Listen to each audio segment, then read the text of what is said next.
Quando os aviões precisam pousar na água em uma emergência, é uma situação extremamente rara e perigosa. É preciso um piloto habilidoso e algumas condições específicas. Mas o que é pior é quando a aeronave se desintegra após amerrissar.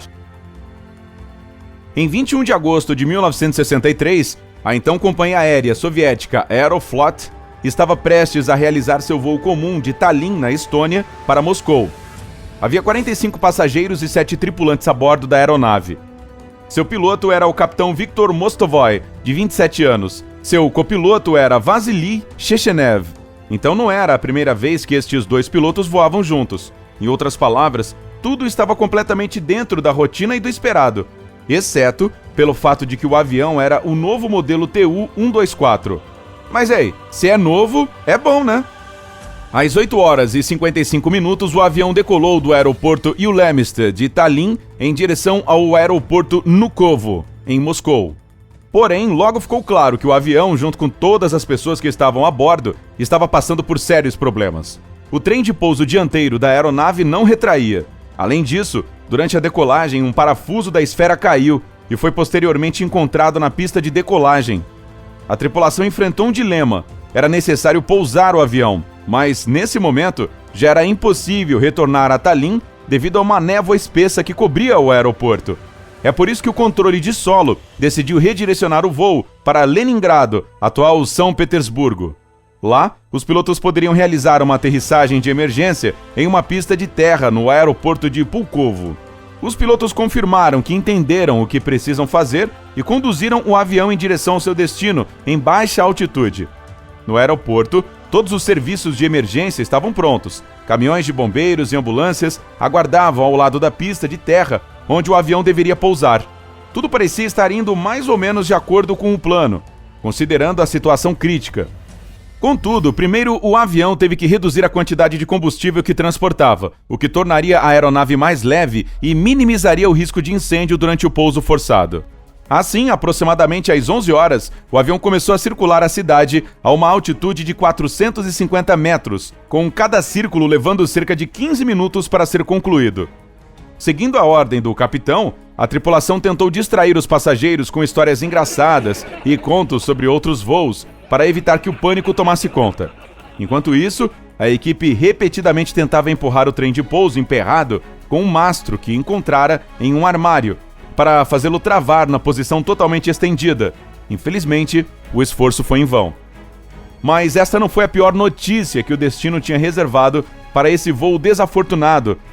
Por volta das 12 horas, os pilotos estavam realizando o 8º e último círculo sobre a cidade, e já estavam a menos de 19 quilômetros do aeroporto. O medidor de combustível mostrou claramente que ainda havia quase 1 tonelada de combustível a bordo do avião, o que era mais do que suficiente para chegar ao aeroporto. É por isso que você pode imaginar como os pilotos ficaram chocados quando o motor 1 repentinamente parou de funcionar devido à falta de combustível. Aparentemente, os pilotos queimaram mais combustível do que haviam planejado. No entanto, depois houve outra teoria, segundo a qual o avião estava carregando combustível suficiente, mas por algumas razões pouco claras, o combustível não estava chegando aos motores. Algo precisava ser feito imediatamente. Foi quando o controle de tráfego aéreo cometeu um erro grave. Permitiu que o avião pegasse um atalho e voasse para o aeroporto pelo centro da cidade. Mas assim que os pilotos mudaram de rumo e se voltaram para o centro da cidade, o silêncio mortal tomou conta do cockpit. O segundo e último motor também parou de funcionar. O avião de 40 toneladas estava avançando em direção à famosa Catedral de Santo Isaac, no centro da cidade, a uma velocidade alucinante. Ao mesmo tempo, os controladores de tráfego aéreo não podiam mais ver o avião em seus radares, pois sua altitude era baixa demais para ser registrada. É por isso que no aeroporto eles tinham certeza de que o avião já tinha caído. Mas, como se viu, os pilotos ainda estavam no ar. A única chance de sobrevivência era aterrissar no rio Neva. O capitão passou o controle para o copiloto, pois Chechenev serviu na aviação naval e tinha alguma experiência com pousos na água. O avião planou sobre as estruturas de aço da ponte Bolshoi-Tinsky, com apenas 30 metros de espaço livre, e passou raspando na ponte Alexander Nevsky, que estava em construção na época. Por sorte, Chechenev conseguiu amerrissar o avião perfeitamente. Não mergulhou na água, nem jogou a cauda da fuselagem contra a superfície do rio. o pouso ocorreu apenas 14 segundos após o segundo motor ter queimado. Essa foi a incrível velocidade de reação dos pilotos. Mas, mesmo as habilidades insuperáveis do copiloto, não conseguiram fazer o pouso ser completamente perfeito. Assim que o trem de pouso dianteiro tocou a superfície da água, ele foi arrancado. Então, o avião começou a se mover lentamente em direção aos suportes da ponte ferroviária Finlândia. Milagrosamente, todos os passageiros e tripulantes não apenas permaneceram vivos, mas saíram dessa completamente ilesos. Tenho certeza de que todos a bordo soltaram um suspiro de alívio naquele momento. Mas mal sabiam eles que o perigo ainda estava longe de chegar ao fim. A fuselagem destruída do avião começou a engolir a água do rio. Neva tem 400 metros de largura e mais 12 metros de profundidade. Naquele ponto em particular, então havia um risco muito real de que a aeronave afundasse, levando consigo todas as pessoas a bordo. Por sorte, havia um navio rebocador movido a vapor no rio, não muito longe do local do pouso de emergência. Somente graças à reação rápida do capitão do barco, o avião não inundou rápido demais, tendo tempo suficiente para que as pessoas presas dentro da aeronave a deixassem. O rebocador disparou em direção ao avião, agarrou uma de suas asas e começou a puxar a aeronave em direção à margem do rio.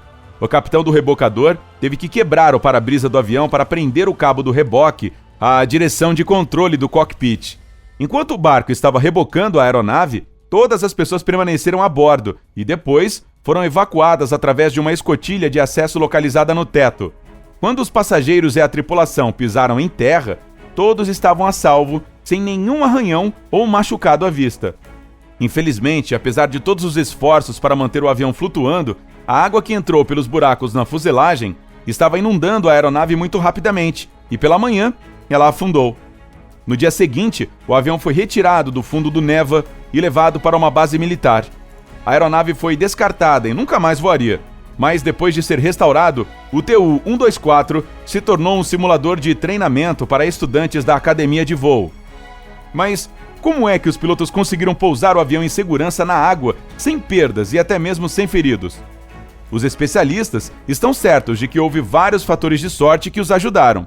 Em altas velocidades, a água é tão dura quanto o concreto, mas ao contrário da pista do aeroporto, sua superfície não é lisa por causa das ondas. É por isso que, se um avião não é do tipo anfíbio, sua estrutura simplesmente não suporta esse tipo de pressão.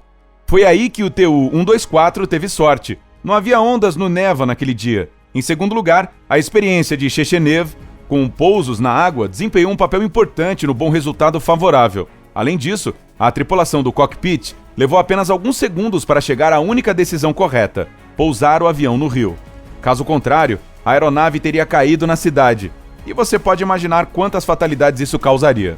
E finalmente, sem o rebocador, que por acaso estava por perto e veio em socorro, o avião não teria chegado tão rápido à margem do rio.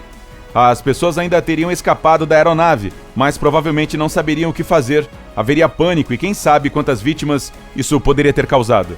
Além disso, havia uma mulher que fez muito para evitar o pânico a bordo. Alexandra Mikhailova, de 41 anos, não perdeu a calma nessa situação de emergência. Com a cabeça fria e muita experiência, ela encorajou os passageiros e a tripulação de cabine. Graças a seus esforços, as pessoas ficaram calmas e não houve histeria. Curiosamente, a maioria das testemunhas oculares do acidente nem percebeu o que estava acontecendo.